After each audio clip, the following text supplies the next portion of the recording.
गांव शिवपुर एक शांत और हरियाली से भरा इलाका था, लेकिन हर अमावस्या की रात यह गांव किसी डरावने ख्वाब में बदल जाता था। रात के करीब 11 बजे जैसे ही हवा चलती, उसमें एक मादक सी खुशबू भर जाती, जैसे किसी ने ताजे मोगरे के फूलों से हवा को महका दिया हो। शिवपुर के लोग, चाहे वो जवान हो या बूढ़े, इस रात को लेकर एक अजीब से डर में जीते थे। सूरज ढलते ही घरों के दरवाजे कसकर बंद कर दिए जाते थे, कुंडी पर लोहे का मोटा ताला लगा दिया जाता, और अगर कहीं कोई दरार दिखती तो उस पर फटा हुआ कपड़ा या पुरानी बोरी ठोक दी जाती थी। खिड़कियों पर मोटी साटन की चादरें ऐसे टांगी जाती कि एक भी रोशनी बाहर न जाए और न ही बाहर की कोई परछाई अंदर आ सके। घर के अंदर भी दिए की लौ धीमी रखी जाती ताकि उसकी चमक बाहर से न दिखे। छोटे बच्चे जो दिन भर गांव की गलियों में धमाचौकड़ी मचाते थे, इस रात अपनी माओं की गोद में दुबक जाते। उनके छोटे छोटे हाथ मां की साड़ी का पल्लू कसकर पकड़ लेते और उनकी आंखें डर से फैल जाती।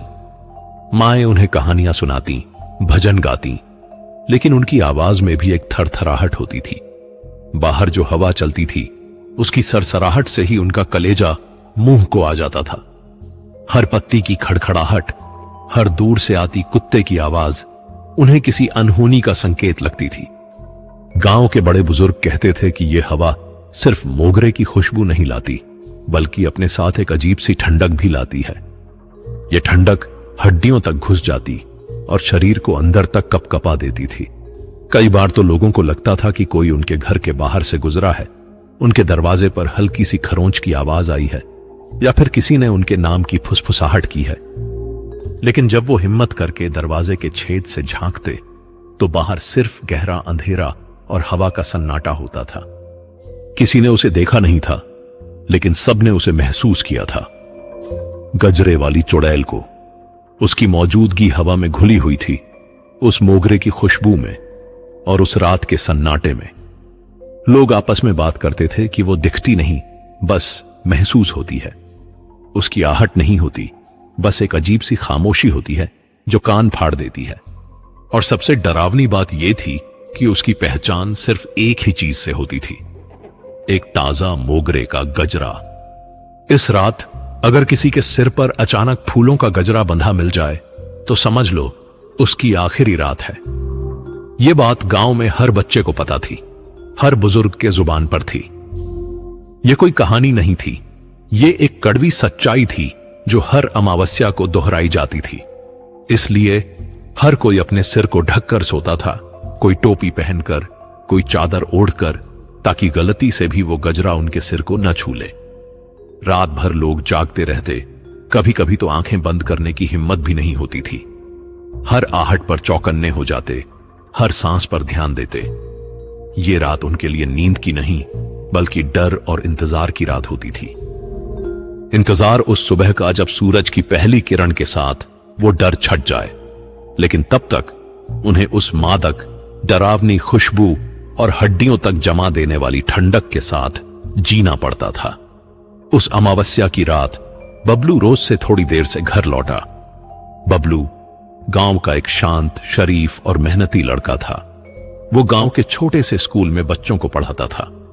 दिन भर बच्चों को पढ़ाने के बाद वो शाम को गांव के चौपाल पर बैठकर बुजुर्गों की सेवा करता था, उनकी बातें सुनता था। आज भी वो चौपाल से ही लौट रहा था।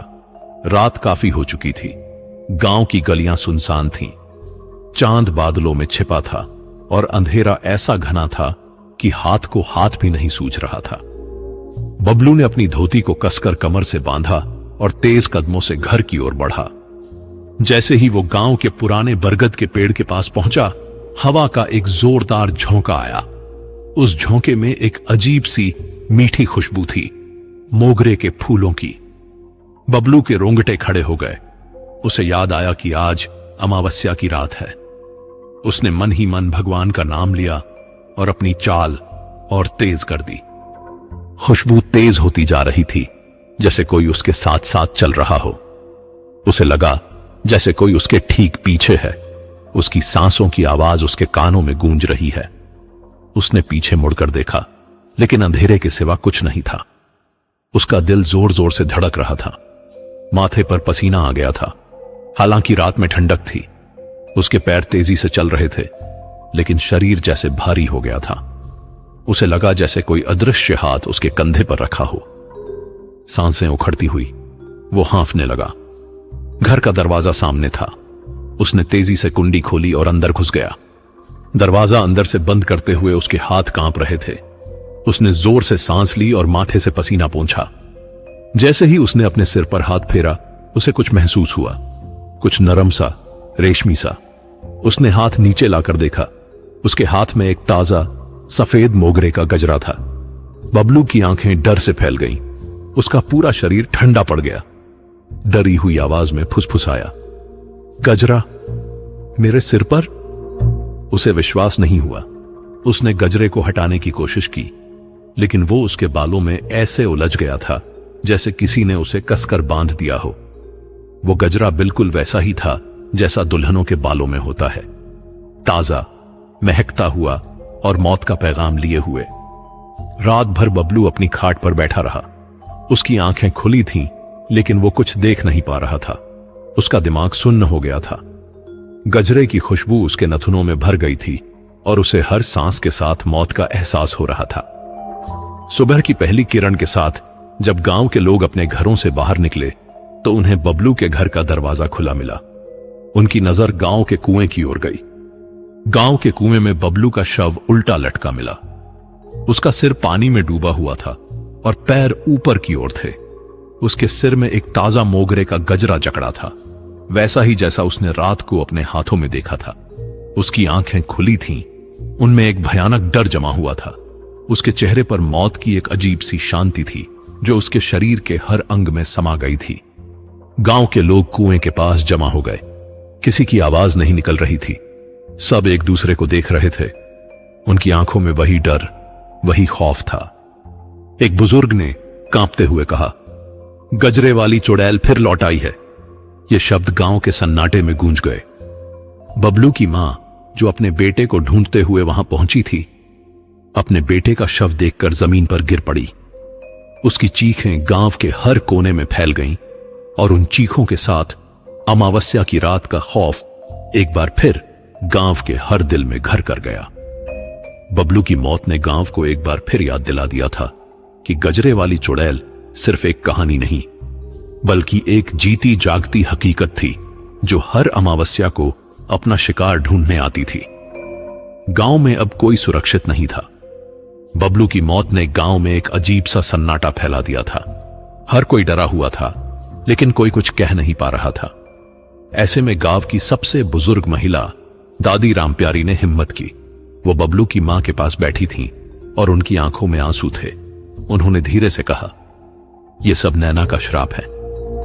नैना की कहानी गांव में हर कोई जानता था, लेकिन उसे कभी इतनी गंभीरता से नहीं लिया गया था। दादी रामप्यारी ने अपनी कांपती हुई आवाज में कहानी सुनानी शुरू की।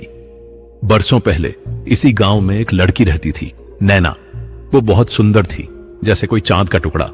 उसकी आंखें हिरनी जैसी थीं और उसके बाल कमर तक लंबे थे। उसे मोगरे के फूल बहुत पसंद थे। वो रोज सुबह उठकर अपने घर के पीछे लगे मोगरे के पौधे से फूल तोड़ती और अपने बालों में गजरा बनाकर लगाती थी। उसकी खुशबू से पूरा घर महक उठता था। नैना की शादी गांव के ही एक अमीर घर में तय हुई थी। शादी का दिन आया। नैना दुल्हन बनी, लाल जोड़े में सजी और उसके बालों में मोगरे का एक बड़ा सा गजरा लगा हुआ था। वो बहुत खुश थी, क्योंकि उसे लगा था कि अब उसकी जिंदगी में खुशियां ही खुशियां होंगी। लेकिन उसकी खुशियां ज्यादा देर तक नहीं टिकी। नैना की सास बहुत लालची थी। उसे दहेज में और पैसे चाहिए थे, और जब नैना के माता पिता वो पैसे नहीं दे पाए, तो सास ने नैना को ताने मारना शुरू कर दिया। शादी के कुछ ही दिनों बाद एक रात नैना की सास ने उसे जला दिया। यह दहेज के लिए की गई एक भयानक साजिश थी। नैना चीखती रही, चिल्लाती रही, लेकिन कोई उसकी मदद के लिए नहीं आया। उसके शरीर पर आग की लपटें नाच रही थीं। उसका लाल जोड़ा झलकर राख हो रहा था और उसके बालों में लगा मोगरे का गजरा भी आग की लपटों में झुलस रहा था। उस भयानक दर्द में भी नैना को अपने बालों में लगे गजरे की खुशबू महसूस हो रही थी, जो अब जलने की बदबू में बदल गई थी। मौत से पहले उसकी सांसें उखड़ रही थीं। उसका शरीर जल रहा था, लेकिन उसकी आत्मा में एक भयानक गुस्सा भर गया था। उसने अपनी जलती हुई आंखों से अपनी सास और पति को देखा और कांपते हुए कहा, तुमने मुझे जलाया है मेरे इस गजरे के साथ। मैं हर अमावस्या को लौटूंगी और किसी एक को अपने साथ ले जाऊंगी। जब तक मेरा गजरा किसी मासूम के सिर पर ना बंध जाए, मेरी आत्मा चैन नहीं पाएगी। ये शब्द उसके मुंह से निकले और उसके साथ ही उसकी सांसें थम गईं। नैना का शरीर जलकर राख हो गया, लेकिन उसकी आत्मा उस गजरे में कैद हो गई। और उस रात से ही गांव में अमावस्या का खौफ शुरू हो गया। दादी रामप्यारी ने अपनी बात खत्म की। उनकी आंखें नम थीं और उनकी आवाज में एक गहरा दुख था। गांव के लोग जो उनकी बात सुन रहे थे, उनकी आंखों में डर और भी गहरा हो गया था। उन्हें समझ आ गया था कि बबलू की मौत सिर्फ एक हादसा नहीं थी, बल्कि नैना के श्राप का एक और सबूत थी। वो गजरा जो बबलू के सिर पर मिला था, वो नैना का ही गजरा था, जो बरसों से भटक रहा था, अपनी मुक्ति का रास्ता ढूंढ रहा था। गांव पर एक अजीब सी खामोशी छा गई। हर कोई उस भयानक रात को याद कर रहा था जब नैना को जलाया गया था, और अब उन्हें पता था कि वो आत्मा शांति से नहीं सोई है, बल्कि हर अमावस्या को लौटकर अपने श्राप को पूरा कर रही है। ये एहसास कि वो चुड़ैल कोई अनजान नहीं, बल्कि उनके ही गांव की नैना थी, उनके डर को और भी बढ़ा रहा था। नैना की कहानी सुनकर गांव के लोगों का डर और भी गहरा हो गया था। उन्हें लगा कि इस श्राप से बचने का कोई रास्ता नहीं है। फिर भी उन्होंने कोशिश करने की ठानी। गांव के मुखिया ने सभी को इकट्ठा किया और फैसला लिया कि सबसे पहले गांव में जितने भी मोगरे के पौधे हैं, उन्हें उखाड़ फेंका जाए। लोगों ने फावड़े और कुल्हाड़ियां उठाई। उन्होंने हर घर के आंगन से, हर गली के कोने से और खेतों की मेड़ों से मोगरे के पौधों को उखाड़ना शुरू कर दिया। उनकी जड़ें खोदकर निकाली गईं और उन्हें दूर जंगल में फेंक दिया गया, इस उम्मीद में कि शायद मोगरे की खुशबू न होगी तो चुड़ैल भी नहीं आएगी। इसके बाद गांव के मंदिर में विशेष पूजा रखी गई। पंडित जी को दूर के शहर से बुलाया गया। पूरे गांव ने मिलकर चंदा इकट्ठा किया। कई दिनों तक मंदिर में हवन हुआ, मंत्रों का जाप हुआ। गांव की औरतें भजन गाती रहीं और आदमी मंदिर के बाहर बैठकर प्रार्थना करते रहे। सबने मिलकर भगवान से प्रार्थना की कि वो इस भयानक श्राप से उन्हें मुक्ति दिलाएं। उन्हें लगा कि शायद उनकी भक्ति और यह पूजा चुड़ैल को शांत कर देगी। पूजा खत्म हुई और गांव में एक हल्की सी उम्मीद जगी। लोगों ने सोचा कि अब शायद सब ठीक हो जाएगा, लेकिन वो हवा हर अमावस्या को फिर चलती। उस रात जब सूरज ढला और अंधेरा घना हुआ, तो लोगों ने फिर वही मादक खुशबू महसूस की। यह खुशबू पहले से कम थी, लेकिन थी जरूर। लोगों की उम्मीदें टूट गईं। उन्हें समझ आ गया कि मोगरे के पौधे उखाड़ने से या पूजा करने से कुछ नहीं होगा। चुड़ैल अब भी वहीं थी और वो अब भी अपना शिकार ढूंढने आती थी। अगली अमावस्या को फिर किसी के सिर पर वो गजरा बंधा मिलता और सुबह उसकी लाश मिलती। एक बार गांव की एक जवान लड़की राधा ने हिम्मत की। राधा बहुत बहादुर थी। उसने बबलू की मौत देखी थी और उसे बहुत गुस्सा आया था। एक अमावस्या की रात जब उसे लगा कि हवा में खुशबू आ रही है, तो उसने अपने घर का दरवाजा खोला और बाहर झांका। उसे कुछ नहीं दिखा, लेकिन खुशबू तेज हो गई। अचानक उसे अपने सिर पर कुछ महसूस हुआ। उसने हाथ लगाया और उसके हाथ में एक ताजा मोगरे का गजरा था। राधा का दिल जोर से धड़का, लेकिन उसने हिम्मत नहीं हारी। उसने सोचा कि अगर वो इस गजरे को जला देगी तो शायद चुड़ैल हमेशा के लिए खत्म हो जाएगी। राधा ने गजरे को अपने सिर से उतारा, सांसें उखड़ती हुई। उसके हाथ कांप रहे थे, लेकिन उसने गजरे को चूल्हे की आग में डाल दिया। गजरा जलने लगा और उसकी खुशबू और भी तेज हो गई। राधा को लगा कि वो जीत गई है। वो चैन की सांस लेने ही वाली थी कि अचानक उसके कमरे में एक तेज हवा का झोंका आया। दिए की लौ बुझ गई और कमरा अंधेरे में डूब गया। राधा को लगा जैसे कोई अदृश्य शक्ति उसे खींच रही है। उसने चीखने की कोशिश की, लेकिन उसकी आवाज गले में ही अटक गई। उसे लगा जैसे हजारों सुइयां उसके शरीर में चुभ रही हों। अगले ही दिन सुबह जब राधा की मां उसे जगाने कमरे में गईं, तो उन्होंने देखा कि राधा खून से लथपथ अपने घर में मरी पाई गई थी। उसका शरीर बुरी तरह से नोचा हुआ था, जैसे किसी जंगली जानवर ने उस पर हमला किया हो। उसकी आंखें खुली थीं और उनमें एक भयानक दर्द जमा हुआ था। और सबसे डरावनी बात यह थी कि गजरा फिर से वैसा ही नया और चमकदार उसके सिर पर बंधा था। उस गजरे से अब भी मोगरे की ताजी खुशबू आ रही थी, जो राधा के खून की बदबू में घुल गई थी। गांव के लोग राधा की लाश देखकर सन्न रह गए। उन्हें समझ आ गया कि चुड़ैल को न तो पूजा से रोका जा सकता है, न मोगरे के पौधे उखाड़ने से, और न ही उसे जलाया जा सकता है। वो अमर थी और वो तब तक अपना शिकार ढूंढती रहेगी जब तक उसका श्राप पूरा नहीं हो जाता। गांव में अब कोई उम्मीद नहीं बची थी। हर अमावस्या एक नया डर लेकर आती थी और हर कोई बस यही सोचता था कि अगला नंबर किसका होगा। गांव का भय अब इतना गहरा हो गया था कि लोग रात को अपने घरों से बाहर निकलने की हिम्मत भी नहीं करते थे, और हर अमावस्या की रात उनके लिए एक जिंदा नरक बन गई थी। गांव में हर अमावस्या को मौत का साया मंडराता देख लोगों की हिम्मत जवाब दे गई थी। कोई रास्ता नहीं दिख रहा था। ऐसे में गांव के पुजारी त्रिलोचन बाबा ने हिम्मत की। त्रिलोचन बाबा गांव के सबसे ज्ञानी और पूजनीय व्यक्ति थे। उनकी उम्र 60 के पार थी, लेकिन उनके चेहरे पर एक अजीब सी शांति और आंखों में एक गहरी चमक थी। लोग उनकी बातों पर बहुत विश्वास करते थे। एक दिन त्रिलोचन बाबा ने गांव के सभी लोगों को मंदिर में इकट्ठा किया। उन्होंने कहा, मैं इस श्राप को खत्म करूंगा। गांव वाले हैरान रह गए। मुखिया ने डरी हुई आवाज में फुसफुसाया, बाबा, ये चुड़ैल बहुत खतरनाक है। राधा का क्या हाल हुआ, आपने देखा? त्रिलोचन बाबा ने मुस्कुराकर कहा, अगर मेरी बलि से यह श्राप टूट सकता है तो मैं तैयार हूं। किसी और मासूम की जान नहीं जाएगी। उनकी आवाज में एक दृढ़ता थी जो गांव वालों को थोड़ी हिम्मत दे रही थी। त्रिलोचन बाबा ने अगले दिन से ही मंदिर में विशेष अनुष्ठान शुरू कर दिया। उन्होंने कई दिनों तक तपस्या की, मंत्रों का जाप किया। उन्होंने अपने शरीर को शुद्ध किया और अपने मन को शांत किया। गांव के लोग रोज मंदिर आते, बाबा को देखते और उनके लिए प्रार्थना करते। उन्हें उम्मीद थी कि शायद बाबा ही उन्हें इस भयानक चुड़ैल से मुक्ति दिला सकते हैं। अमावस्या की रात आई। गांव में हर तरफ सन्नाटा था। लोग अपने घरों में दुबके हुए थे, लेकिन उनकी आंखें खुली थीं। उन्हें पता था कि आज कुछ बड़ा होने वाला है। त्रिलोचन बाबा मंदिर में अकेले बैठे थे। उनके सामने एक दिया जल रहा था और हवा में हल्की सी मोगरे की खुशबू घुलने लगी थी। बाबा ने अपनी आंखें बंद की और एक गहरी सांस ली। उन्होंने अपने हाथों से एक ताजा मोगरे का गजरा उठाया।